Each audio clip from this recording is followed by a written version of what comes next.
Judgement थी, ये सुनकर बहुत निराशा हुई, बहुत अफसोस हुआ। मैं शुरू से ही कह रहा था कि दो अदारे हैं जो इसका फैसला कर सकता है, एक पार्लियामेंट, मरकजी सरकार, और दूसरा सुप्रीम कोर्ट। जाहिर है मरकजी सरकार करती नहीं, उन्होंने तो आर्टिकल 370 को ख़त्म किया, कानून बनाकर नया। अब ये आखिरी हमारी उम्मीद थी कि सुप्रीम कोर्ट इसमें सुनाई करे और इसका फैसला सुनाए। 3 महीने 4 महीने इस पर बहस हुई पार्लियामेंट के अंदर, और मुख्तलिफ वकला ने अलग अलग पार्टीज़ को और रियासत जम्मू कश्मीर के लोगों को रिप्रेजेंट किया, और उसके बाद जो आज यूनानिमस फैसला आया, उससे मेरे ख्याल में जम्मू कश्मीर के सभी लोग, चाहे वो कश्मीर के हों या जम्मू सूबा के, वो खुश नहीं है। मैं आज भी समझता हूं कि ये हमारे रीजन के लिए एक हिस्टोरिकल चीज़ थी। हमारे जज्बात जम्मू कश्मीर के लोगों से इससे जुड़े थे, चाहे वो 370 हो या 35A हो, जिस 35A को महाराजा हरि सिंह ने 1925, 1927 और 1928 में बनाया था कि बाहर वाला न नौकरी कर सकता, न बाहर वाला ज़मीन खरीद सकता। और जब हमारा आईन बना तो 35A की शक्ल में उस महाराजे को फैसले को आगे बढ़ाया था। तो आज वो भी ख़त्म हो गया, दोनों चीज़ें ख़त्म। इससे हमारी स्टेट की इकानमी को बहुत नुकसान होगा, ज़मीनें महंगी हो जाएंगी, पूरे हिंदुस्तान के लोग जम्मू और श्रीनगर आएंगे।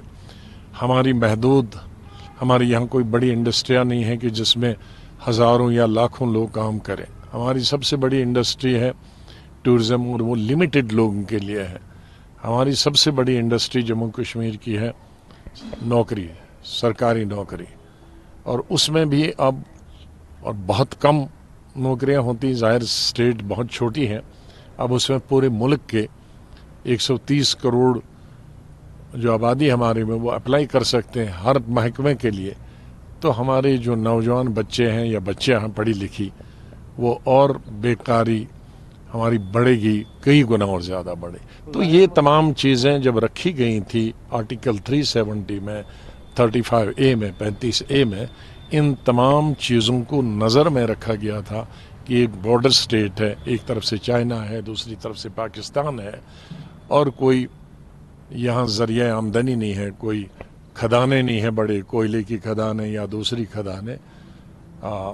तो ये चीज़ें आर्टिकल 370, 35A रखना चाहिए ताकि इनको तमाम लाज़िमात मिले। आज उन लाज़िमात से हम कोर्ट जाएंगे, हम कह सकते हैं आज के बाद जम्मू कश्मीर के लोगों का कोर्ट से भी अब भरोसा हट गया है। मैं ये तो नहीं कह सकता कोर्ट से भरोसा उठ गया, लेकिन ये था कि एक उम्मीद थी, क्योंकि कई चीज़ों में हम सब ने, हिंदुस्तान के हिंदू मुसलमान ने पिछले कई सालों से कहा था जो कोर्ट करेगा वो आखिरी फैसला होगा। जैसे बाबरी मस्जिद के बारे में कहा था, इसी तरह से और कई चीज़ों में कहा था, और उसको स्वीकार किया था। तो अब हमारी उम्मीद थी कि सुप्रीम कोर्ट, क्योंकि वो किसी दल की, किसी पक्ष की, किसी सियासी पार्टी से ताल्लुक़ नहीं रखते हैं, और ख़ास तौर से आज की जो ये बेंच था, वो बिल्कुल मैं कह सकता हूँ कि बहुत ही अच्छा बेंच था। लेकिन अब उन्होंने कॉन्स्टिट्यूशन को इंटरप्रेट किया, और कॉन्स्टिट्यूशन के हिसाब से उन्होंने कहा कि 370 है। लेकिन मैं बुनियादी तौर पे कहता हूँ कि इसको ख़त्म करना 5 अगस्त 2019 को ही गलती थी। जल्दी में किया गया था, बहुत जल्दी में किया गया था, और जम्मू कश्मीर के अवाम से तो कोई पूछ नहीं सकता है इतने आम से, लेकिन जम्मू कश्मीर की सियासी पार्टियों से पूछा जाना चाहिए था, तो वो नहीं हुआ। पूछा तो नहीं गया। What next? पॉलिटिकली कोई और फंडा है या नाउ प्रिपरेशंस फॉर इलेक्शंस? अब तो सुप्रीम कोर्ट ने कह दिया है कि 30 सितंबर तक इलेक्शन होने चाहिए, और उसके फौरी बाद स्टेटहुड देना चाहिए। तो अभी उन्होंने गुंजाइश کچھ رکھی نہیں. تو اب یہ کہہ سکتے ہیں کہ یہ جو فیصلہ تھا کورٹ کا،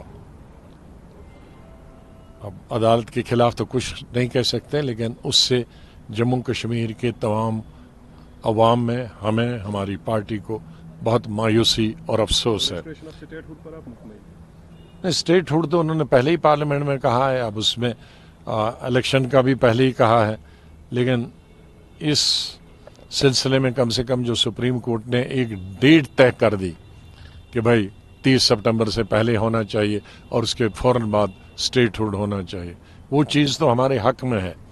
لیکن جو دوسری چیز تھی جس سے ہمارے جذبات جڑے تھے، یا ہماری ترقی کے لیے، ہماری معیشت کے لیے، ہماری روزگار کے لیے، بچوں کے روزگار کے لیے، یا زمین مہنگی نہ ہو، اس کے لیے جو چیزیں